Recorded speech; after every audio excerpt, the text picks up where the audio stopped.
BCB জানিয়েছিল খেলোয়াড়রা যদি আজকের মধ্যে বিপিএল এ মাঠে না নামেন তাহলে অনির্দিষ্টকালের জন্য স্থগিতাদেশের পথে যাবে বিপিএল। শেষ পর্যন্ত হয়েছেও তাই। নাজমুল ইসলামকে অর্থ কমিটির প্রধানের পদ থেকে সরিয়ে দিলেও ক্রিকেটাররা দিনের দ্বিতীয় ম্যাচেও মাঠে নামেননি। এরপরই বোর্ড সিদ্ধান্ত নেয় বিপিএল অনির্দিষ্টকালের জন্য স্থগিত করার।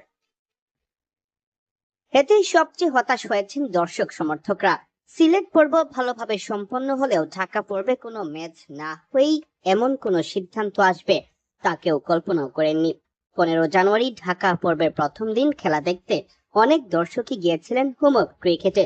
তবে তাদের অপেক্ষা কেবল দীর্ঘায়িতই হচ্ছে যতদিন পর্যন্ত না আবারও মাঠে গড়ায় বাংলাদেশের এই ফ্র্যাঞ্চাইজি লিগ। শেষ পর্যন্ত অনির্দিষ্টকালের জন্য স্থগিত ঘোষণা করা হলো বাংলাদেশ প্রিমিয়ার লিগ বিপিএল।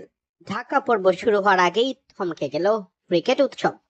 বিসিবির এক পরিচালকের করা মন্তব্যের জেরে ক্রিকেটারদের বিদ্রোহের প্রেক্ষিতে এই সিদ্ধান্ত নিয়েছে বাংলাদেশ ক্রিকেট বোর্ড। এতে এই ফ্র্যাঞ্চাইজি লিগের অসংখ্য ক্রিকেটারের রুটি রুচিও পড়েছে হুমকির মুখে। ঘটনার সূত্রপাত বিসিবি পরিচালক নাজমুল ইসলামের বক্তব্যকে কেন্দ্র করে।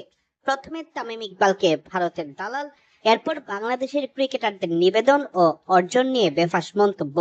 এতে বেঁকে বসেন ক্রিকেটাররা। এক পর্যায়ে তার পদত্যাগের দাবিতে বিপিএল বয়কটের ঘোষণা দেন।